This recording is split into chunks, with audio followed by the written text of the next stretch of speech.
திருப்புகழை விளக்கி பேசுபவர்களும் பாடலை பாடுபவர்களும் வாரியார் நூல்களையே விரும்புகின்றனர். வயலூர் திருப்பணிக்கும் வடலூர் திருப்பணிக்கும் இடையில் வாரியார் 2 முக்கிய திருப்பணிகளை நிறைவேற்றினார்.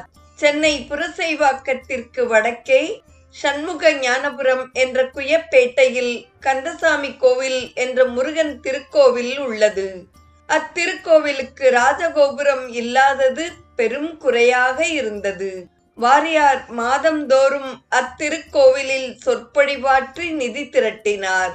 1940ஆம் ஆண்டு இத்திருக்கோவில் கும்பாபிஷேகம் இனிதே நடந்தேறியது. சரவண பொய்கையும் திருப்பணி செய்யப்பட்டது. ஆண்டுதோறும் இத்திருக்குளத்தில் முருகன் தெப்பத் திருவிழா நடைபெற்று வருகிறது.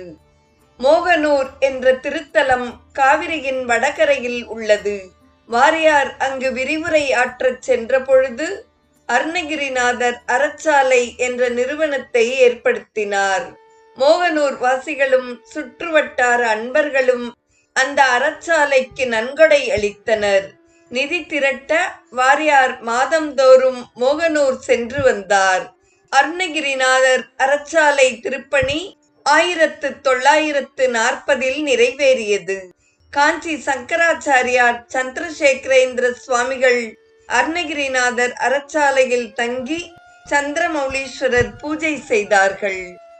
இன்றைய நிகழ்வில் அருணகிரிநாதருக்கு பசி எடுத்தது குறித்தும் 4 ஏக்கரில் அறக்கட்டளை நிறுவியது குறித்தும் வாரியாரை வெட்டுவோம் என்று பலியாட்கள் கூறியது குறித்தும்